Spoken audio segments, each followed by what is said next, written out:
শ্যামবাজার পাঁচমাথার মোড়ে হঠাৎ তোলপাড়। আসছেন, আসছেন, আসছেন! পাঁচ দিকের পাঁচ রাস্তায় সব গাড়ি থেমে গেল দুপাশে। সাইরেন বেজে উঠল কোথাও। সমস্ত বাড়ির ছাদে ভিড় করলো মানুষ। সিগন্যাল বাতিগুলো নিভে গেল সহসাই। মূর্তিস্তম্ভ থেকে তখন নেমে আসছেন এক অশ্বারোহী। এক হাত বলগায়, অন্য হাত আকাশের দিকে। আকাশ নেমে আসছে রাজপথে। রাজপথ গতিহীন, শব্দহীন। অশ্বারোহী অশ্বপৃষ্ঠে মাটিতে নেমে এসে বীর দর্পে হেঁকে উঠলেন, দিল্লি চলো!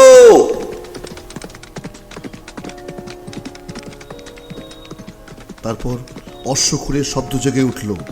সেই শব্দ ছড়িয়ে পড়ল 10 দিকে। উত্তরে, দক্ষিণে, পূর্বে, পশ্চিমে সমস্ত পাড়ায় পাড়ায় খুরের শব্দ বয়ে নিয়ে গেল, দিল্লি চলো! সব পথ ঢেকে গেল মানুষের শতপ্রণোদনে। বারান্দায় বাবার হাত ধরে কৌতূহলী বালিকা কান পেতে বলল, ওই বাবা শোনো, টকবক টকবক টকবক টকবক, শুনতে পাচ্ছ? ঘর থেকে হাঁপিয়ে হাঁপিয়ে এলেন বৃদ্ধা ঠাকুমা। ওরে, লক্ষ্মী আসছে, আবিদ আসছে। ততক্ষণে বেজে উঠেছে ফৌজি বাদ্য।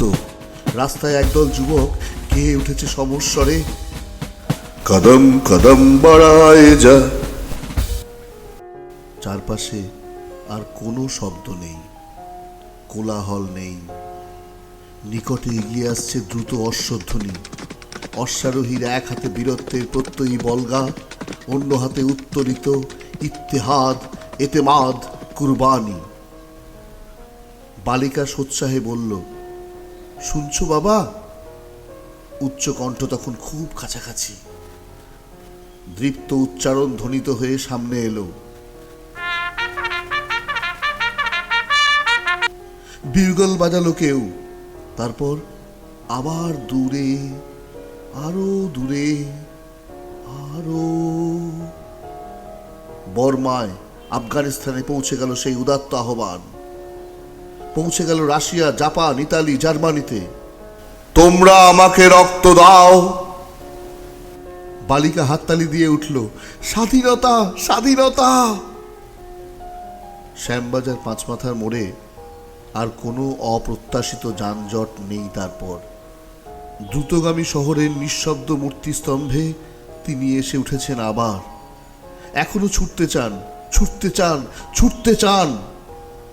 এই ক্ষণিক বিশ্রামকালে তার পায়ের কাছে দাঁড়িয়ে চোখে জল নিয়ে বললাম, রক্ত তো অনেক দিয়েছি, কিন্তু ইত্তেহাদ হারিয়ে ফেলেছি, এতেমাদ হারিয়ে ফেলেছি, কুরবানিও হারিয়ে ফেলেছি যে।